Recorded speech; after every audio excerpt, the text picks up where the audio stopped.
The answer is the answer to the end of Persona 3, because it is an epilogue of the main story of P3. Once you roll the credits of Persona 3, there is some questions left unanswered, and that's where the answer comes into play, or in Reload's case, Episode Aigis, the answer. Now, I didn't want to experience the answer again necessarily. I was in no hurry to replay it, and I was fairly vocal about that. And Persona 3 Reload was very expensive to buy at launch fully, and the DLC is also very expensive, where I am making the game plus the expansion pass way over $100, which is way too much for me to spend. And with other games that I'm playing at the moment, I didn't feel the need to play it right now, but I knew I would go back to it at some point. ATLUS was nice enough to provide me with a review copy for you guys, so I really appreciate it. Thank you so much. I am able now to give you my first impression, since I spent a couple of hours playing Persona 3 Reload's Epilogue, Episode Aigis the Answer. I played it back in the day. As I said, I had my issues with it. So does it fix it? Does it make it way better for me? Is it worth revisiting for me? That's what I'm going to try and answer for you guys today. So booting up the Epilogue DLC here, the opening is visually absolutely peak. So ATLUS revealed it a few days before the DLC came out, and I love how it looks. It is really, really gorgeous. That being said, the soundtrack, the music behind it doesn't click that much with me, but that's not the case for all the music in the epilogue. So there's a bunch of tracks that are from Persona 3 Reload, so no new tracks there. They added a bunch of new tracks too, so there is older tracks, there is newer tracks here as well that are in this epilogue, and some of them I like quite a bit, others kind of like So to be honest, the new tracks for now doesn't hit as much as the main game, but still nothing bad, far from it. It is still very decent. First things first, you start the game, you meet Metis pretty early on, which is a sister of Aigis, and man, is she great to see in glorious HD. She looked beautiful in trailers, certainly is the case in motion as well, with brand new all-out attacks for her and everything. It's great to see her back, and I was not expecting the interactions between these two, so Aigis and Metis, to be that great. So both voice actors are doing a fantastic job, and them interacting together, it is honestly a pure treat. I loved it. When Aigis awakens to Orpheus, that is an iconic scene that I certainly remember from the original epilogue, and hey, that scene in glorious HD, once again, it looks great. And I said that when I talked about Reload, and I still do to this day, but it's crazy how this remake and how beautiful it looks makes the game more exciting to me. And I was not expecting that, because I feel like Persona 3 FES still looks really good, and I'm fine replaying that today in terms of visuals. And Reload just looks that much better that, hey, even the answer here, at least at the start of my experience, was way better, and just because of that.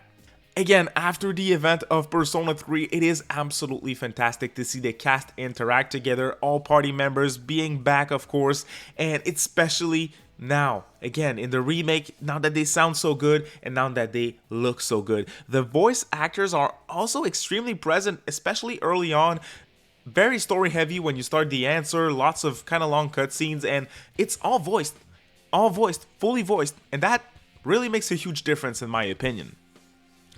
And again, for the answer, I didn't remember Aigis fitting and being so great as a protagonist. It's kind of natural. You don't really notice it. You start, you play as Aigis, and it's like, hey, I'm playing as Aigis now, and it feels great.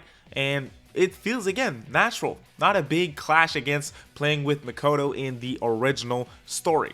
Now let's talk about the gameplay itself for this epilogue, because this is it. This is the main topic that we need to talk about. So clearly, for those of you who have not played The Answer on PS2, let me give you guys a little idea of what it is precisely. So if you enjoyed the gameplay loop of Persona 3 Reload, you are going to enjoy the gameplay loop of The Answer. You are going to explore the Abyss of Time, which is a dungeon underneath Iwatodai dorm that appeared. It's mysterious, don't really know why it's there, but it's actually there in relation to a time loop that you're stuck in. So right now you're on March 31st, you can't leave the dorm, you're stuck in some sort of loop, and investigating the Abyss of Time is your only solution, or at least that's the information that you got from Metis, which is your new party member here in this epilogue. Not the most exciting concept, but this is it. Now, this story, funnily enough, was really controversial when it was first released back in the day, but it really kind of feels like people have grown onto it. Nowadays, people don't talk as negatively about that, so I'm curious when it comes to the modern audience what you guys will think about this. Now, even I didn't play The Answer when it came out. I was way too young, but when I replayed it after a bunch of years, I think it was already a little more positive than it actually was back in the day. And I remember reading about that, and I figured I would give you guys a little clue about that because it's a funny little story, and I'm curious to see what people will think nowadays. Regardless, the concept is the same. You have to go to the depth of this abyss of time to understand what's going on with it and how to escape this time loop that you're stuck in. You explore from a floor to another, you fight a bunch of shadows, you collect resources, you collect treasures, you get new personas. The gameplay, you guys, is left untouched. The combat is untouched. Again, you play as Aigis now. She is your main party member. She is the boss of Cease here in the Abyss of Time. You have Metis as a new character. Otherwise, everything is untouched. You have the rest of your party members here. The loop is really the same, except there's no social links now. You can't get out of the dorm, so it's really just the Tartarus gameplay loop that you do through the whole thing. That's what you have to do. So you go in, explore, go back, heal, you know, and then jump back into the Abyss of Time. One big issue that there was back in the day on PS2 was in the Velvet Room. So you have access to the Velvet Room, you can fuse personas, and that's cool, right? But in the original, you didn't have the Persona Compendium, which meant that you had to go and hunt for specific personas when you wanted them. There was no ability to summon them.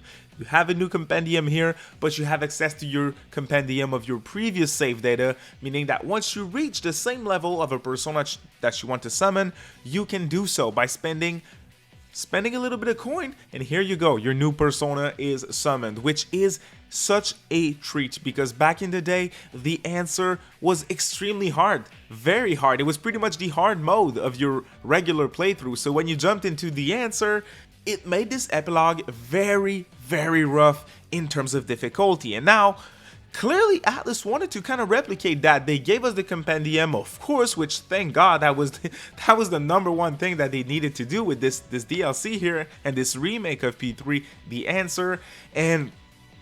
But they still wanted to make it difficult. As I played it for the first few hours, definitely harder than what I remember the main game being, especially early on. So I died at one point, so I wasn't necessarily paying attention that much, and I died playing on normal. To be clear, playing on normal. So this, early on at least, it felt a little harder. I'm sure that once I get my personas and that everything is set here, I'm gonna be just fine and it's gonna be a regular experience. But early on, I definitely don't remember P3 being hard. I think it took over 10 hours before I died in my first playthrough, and here in just a few hours I died. So a little harder. If you guys like difficulty, well, here you go. Otherwise, you can still pick other difficulty options, of course. Another thing is that when you explore the floors now, when you attack an enemy, you shoot with Aigis' cannons and guns. Really cool, honestly, really cool. It kind of auto aims and it attacks your enemies. It's cool, it works. It changes a little bit, it's refreshing. Honestly, you guys, after a few hours of The Answer, the epilogue here for Persona 3 Reload, I have to say, it's not the most exciting DLC. It's what I was expecting it to be. It's The Answer. It's the best version of The Answer now. It looks better. It's great. I'm super glad that we have the full version of Persona 3 now, other than VMC, right, in portable, I know, and a few of the side content in portable. But at least we have Persona 3 FES now, fully remade, and that is a very good thing, in my opinion. I'm glad this is a thing, and I'm glad we have a complete version of P3 in modern days. I still feel that it should have been in the first game, standard game. At $70, with the changes that they made to P3, the DLC should have been there day one. That's just my opinion. Might be controversial, I don't know, but I'm gonna stand by that.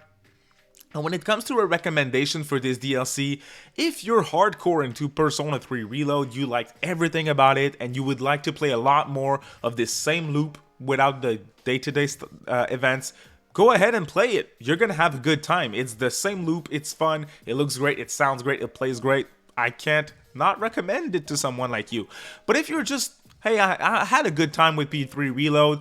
It was alright, you know, I liked it a little bit, but I'm glad there was the social stuff and social links and the day-to-day style calendar system and everything.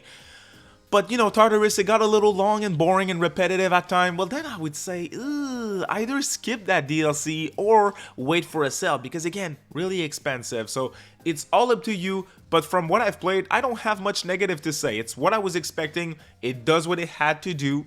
Again, it's still the answer after all, and I'm aware that most of my complaints are simply because it's the answer, which is what we asked for.